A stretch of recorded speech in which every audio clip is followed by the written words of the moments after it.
À l'intérieur de cette Yaris GR, qui plus est édition spéciale Sébastien Ogier, on a un intérieur qui fait ode à la sportivité.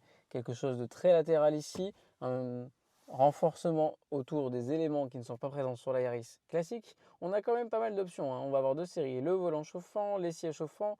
À l'avant, on a les différents modes de conduite avec ce petit sélecteur ici. On a ce bouton qui a été remplacé par rapport à la Yaris GR traditionnelle vu que c'est une Sébastien Ogier avec marqué Push Seb, un mode normal, un mode Morizo qui vous met 60% de couple et de répartition de la puissance à l'arrière. On aura quand même les ADAS traditionnels, régulateur de vitesse adaptatif. Ce volant n'est pas très différent du reste de la gamme Toyota. Sur le côté gauche, on a évidemment l'ouverture et la fermeture des portes. On a un tout petit peu d'effort sur la partie Alcantara ici. Vous attendez quand même pas à des matériaux de très grande qualité. Ça reste très sérieusement assemblé, mais c'est du Toyota. On a de ce côté par contre quelque chose de très intéressant. On a un petit bouton Water IC. À quoi sert ce petit bouton? Je vous laisse me dire en commentaire si vous l'avez trouvé.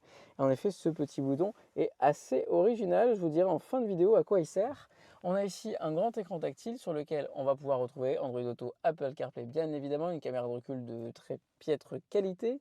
On a un porte-gobelet au milieu, une boîte de vitesse manuelle à 6 rapports avec une accroche parfaite, un débrayage génial. Et puis, cerise sur le gâteau, dans une voiture sportive, on est plutôt enclin à écouter le moteur. On a quand même des enceintes JBL qui restituent un son, ma foi, correct. Ce ne sera pas le meilleur système son qu'on a entendu dans une voiture, mais il fait le travail. Accès et démarrage main libre, ça c'est cool. Et puis, vous l'avez remarqué, quelqu'un filme pour moi, juste derrière. Donc on a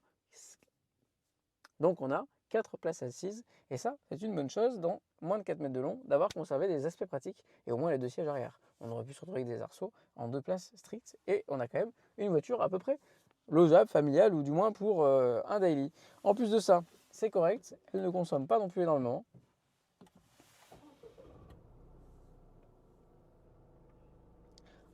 En consommation mixte, depuis la réinitialisation sur un peu moins de 500 km, on a fait moins de 12 litres au 100 pour une voiture qui est quand même à vocation très sportive et on l'a utilisée de façon sportive pendant un long trajet.